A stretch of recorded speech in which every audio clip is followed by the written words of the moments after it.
rêve. Un désir inconnu, mystérieux le vin, soulève et fait gémir mon âme émerveillée. Des rêves enivrants, quand je suis éveillé, promènent mes esprits dans un arbre sans fin. Quel est-il donc ce bien que je soupçonne en vain? Mais l'ambition, elle m'a conseillé. Dieu serait-il jaloux et suis-je surveillé? Garde-t-il pour lui seul tout son pouvoir divin? Je sens que je suis libre, et je vais être heureuse. Mais d'une autre façon. Je secoue, à l'instant, le joug quelquefois lourd d'un bonheur trop constant. Obéis, vaste terre, à la loi rigoureuse qui te fait, chaque jour, rouler sur ton essieu. Moi, je n'obéis pas car je ressemble à Dieu.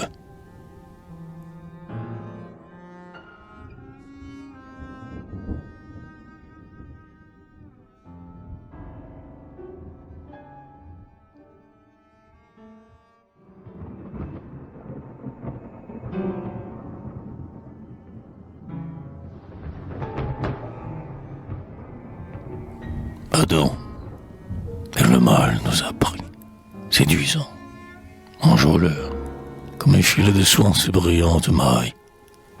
Ève sentit l'amour embraser ses entrailles. Elle a, bénissant Dieu, fait l'homme de douleur. Dieu m'a dit, irrité, tu seul ton malheur. Il faut que chaque jour tu souffres et travailles. Mon ciel vous est fermé comme par des murailles, jusqu'au jour viendra le divin Rédempteur. Je répondis, courbé sous la mère sentence, nous avons fait le mal, nous ferons pénitence, mais laissez à nos fronts leur céleste fierté. Puis j'ai dit, suppliant, lève cet anathème, et vois ce que je fais de notre liberté. Je pourrais te haïr, ô mon maître, et je t'aime.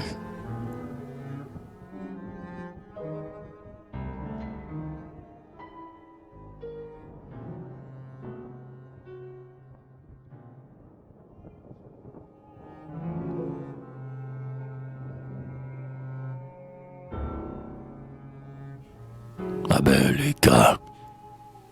La terre verdissait, qui venait d'émerger des primitives eaux. Plante au sombre orifice était, en ces jours-là, son unique édifice, et l'homme vagabond y pouvait héberger.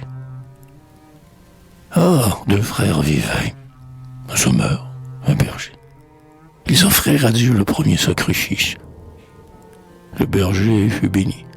L'autre, usant d'artifice, l'attira sur son cœur afin de l'égorger. La terre qui grandit dans la magnificence s'enivre encore, hélas, du sang de l'innocence et garde la blessure ouverte dans son sein. Et le bien et le mal seront toujours en lutte. Et les derniers enfants de la dernière hutte seront peut-être encore un Abel, un Caïn.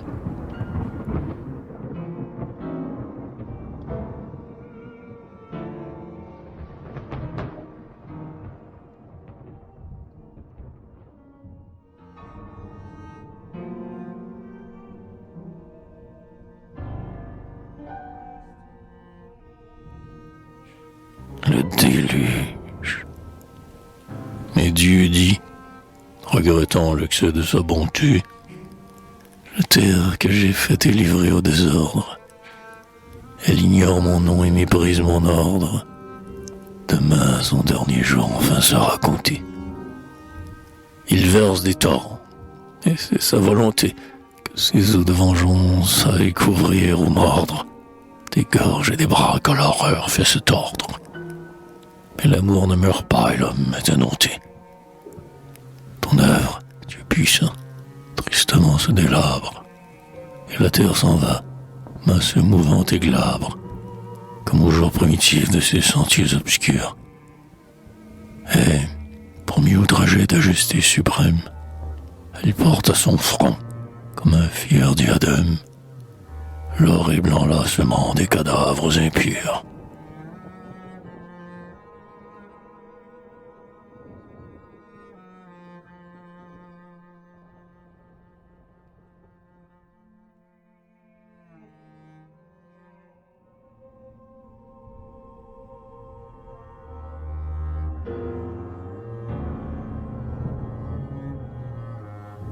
La mer morte, près des monts de Judée, aride, sans fraîcheur, et des monts de Moab aux sèves fécondantes, l'asphaltite moude y berce ses eaux mordantes, où jamais ne tomba le filet des pêcheurs.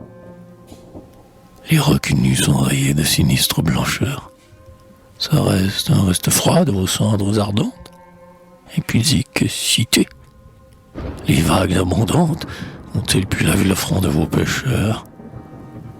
De la vie en ce monde on se croit à la borne. Nul chant n'y réjouit la solitude morne. À ne fleurir jamais ses bords sont condamnés.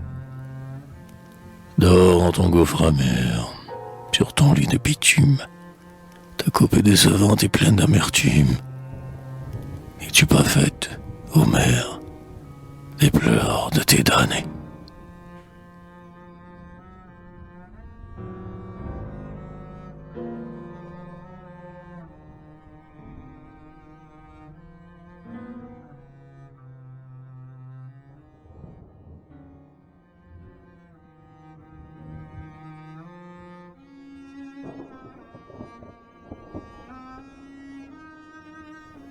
Le veau d'or, Moïse, agenouillé sur le mont Sinaï, plus haut que le rocher où l'aigle prend son air, reçoit devant le ciel, aux éclats du tonnerre, la table de la loi des mains d'Adonai. Par un souffle infernal se sont envahis. Le peuple qui l'attend, ingrat et mercenaire, il façonne un veau d'or, exalte et le vénère, au mépris du Dieu, bon, qu'il la sent fouetterie. Saisi d'une ire sainte, à cet aspect, Moïse jette sur le sol dur la table qui se brise. Prend le glaive et punit Israël consterné.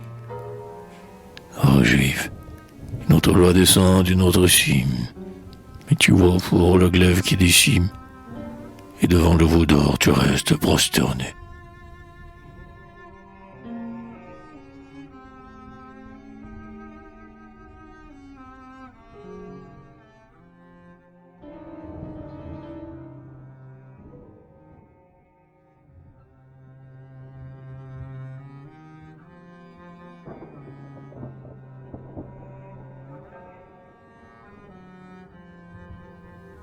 Jaël, Israël, effrayé de ses péchés nombreux, de nouveau gémissait auprès des tabernacles. Il vint des baraques et rendait ses oracles au sommet d'Éphraïm, sous un palmier ombreux. La prophétesse dit: Marre mes 10 000 Hébreux. Barak verra tomber devant lui les obstacles. L'impie est condamné. Par de nouveaux miracles, notre Dieu rendra vain ses complots ténébreux. Au pied du mont Tabor luttèrent les armées. Israël reconquit ses villes opprimées, et ses Arabes vaincus s'enfuient sans savoir où. Jaël, femme d'Aber, le reçut dans sa tente, et pendant qu'il dormait, d'une main palpitante, en pleurant, lui planta dans la tête un grand clou.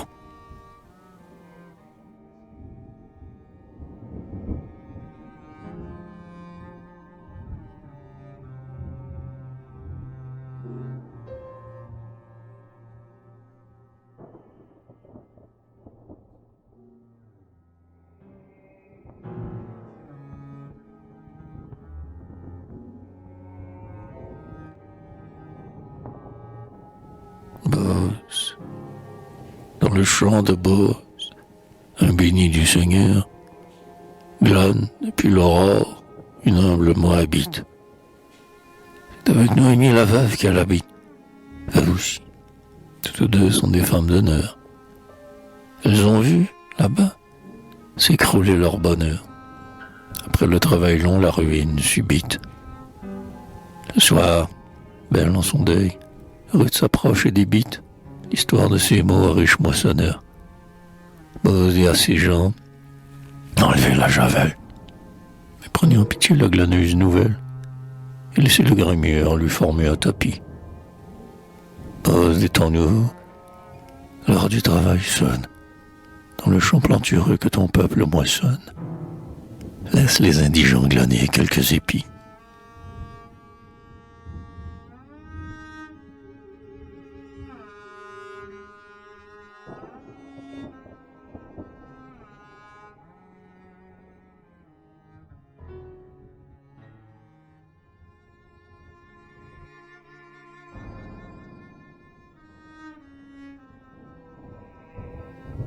Samson, invincible Samson, le fils de Manu, qui s'enfuyait avec les portes d'une ville, qui tuait, luttant seul, les Philistins par mille, et narguait leur pouvoir enfin diminué. Depuis longtemps incline un corps exténué, sous les rayons moqueurs, dans un labeur servile. Et le ressentiment de la nation vile ne sait pas, il lui semble, encore atténué. La plèbe sans merci le raille et le provoque. Il garde le silence et sa pensée évoque les péchés qui lui font jeu de mépris. Quel démon a soudain noué la trame infâme? De quel vertige étrange a-t-il donc été pris? Qui l'a vaincu, ce fort? Le baiser d'une femme.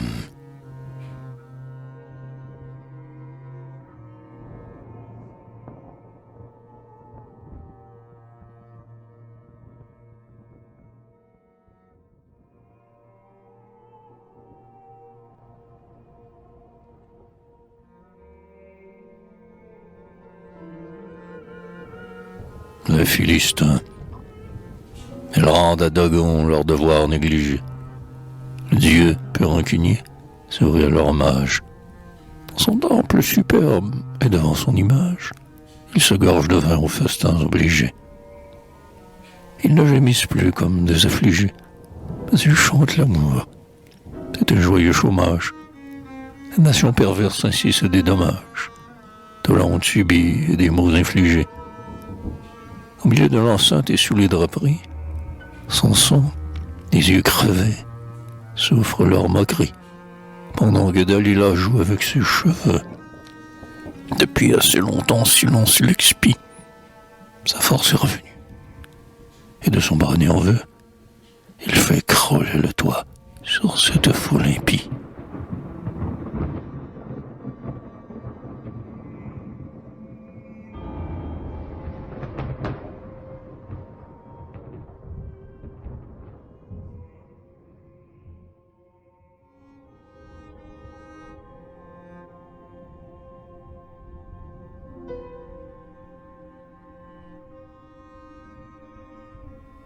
Judith, Béthulée assiégée à la période de faim.